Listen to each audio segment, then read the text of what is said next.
చాలామంది అడుగుతారు, IVF fail అయిపోయింది మేడం, కానీ న్యాచురల్గా ప్రెగ్నెన్సీ మళ్ళీ వచ్చే అవకాశం ఉందా అని అడుగుతారు. వచ్చే అవకాశం ఉంటుంది. ఐవీఎఫ్ ఎందుకు చేయాల్సి వచ్చింది? ఒకవేళ మీకు ఏమైనా ఇర్రెగ్యులర్ పీరియడ్స్ కానీ, లేదంటే ఏదైనా వేరే ప్రాబ్లమ్స్ కానీ ఉన్నాయనుకోండి, లేదంటే ఒక్కోసారి మీ హస్బెండ్ యొక్క ప్రాబ్లమ్స్ ఏమైనా ఉంటే ఐసీఎస్ఏ ట్రీట్మెంట్ అనేది మనం చేస్తే ఒక్కొక్కసారి ఐవీఎఫ్ టైంలో ఫెయిల్యూర్ అవుతుంది. కానీ అప్పుడు ఎగ్స్ మంచిగా రావడానికి ఇంజెక్షన్స్ ఇస్తాము, దాదాపుగా 15-20 రోజులు, కొంతమందికి 4 రోజులు ఇస్తాము ఇంజెక్షన్స్. అలాగే భర్తకు కూడా కొంచెం మంచి మెడిసిన్స్ ఇస్తాము.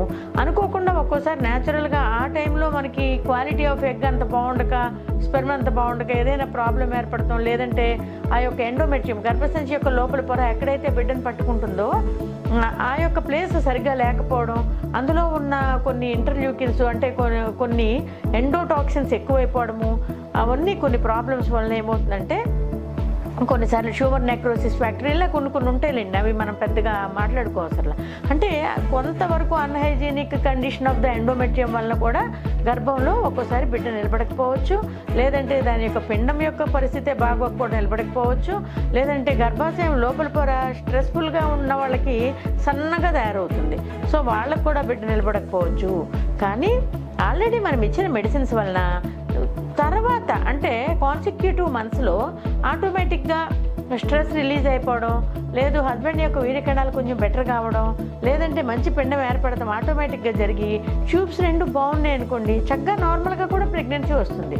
అయితే దానికి ఫస్ట్ మనం ఒక ఇంజెక్షన్ ఉత్ప్రేరకం అంటే ఒక ఇనిషియేషన్ అనేది ఈ యొక్క ట్రీట్మెంట్ ద్వారా జరుగుతుంది.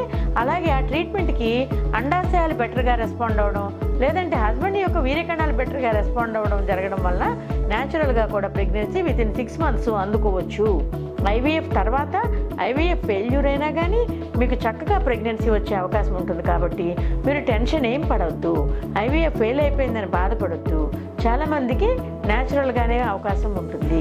అలా కాకపోతే మరలా మీకు అమౌంట్స్ అయ్యి ఉన్నప్పుడు చూసుకుని జాగ్రత్తగా ట్రీట్మెంట్ ఒక 2-3 సైకిల్స్గా తీసుకుంటే మీకు తప్పకుండా సక్సెస్ అవుతుంది.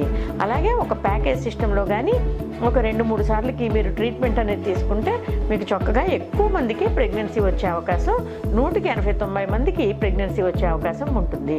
కాబట్టి ఊరికే వయసు పెరిగిపోకుండా జాగ్రత్తగా టైం ప్రకారంగా ప్రాబ్లం నిజంగా ఉంది అనుకుంటేనండి, నిజంగా లేదు అనుకుంటే ట్రీట్మెంట్ ఏం అవసరం లేదు, మామూలుగానే వస్తుంది. నిజంగా ప్రాబ్లం ఉంది, మీకు వయసు పెరుగుతుంది, లేటుగా మ్యారేజ్ అయ్యింది, లేదంటే భార్యకు ఒక టైమింగు భర్తకు ఒక టైమింగు జాబ్, సో వాళ్ళిద్దరూ రిలేషన్ మనకి ఇబ్బంది అవుతుంది, హార్మోని దెబ్బతింది, సెక్షువల్ హార్మోని దెబ్బతింది, ఇలాంటప్పుడు మీరు వెంటనే ట్రీట్మెంట్కి రావాల్సిన అవసరం పడుతుంది.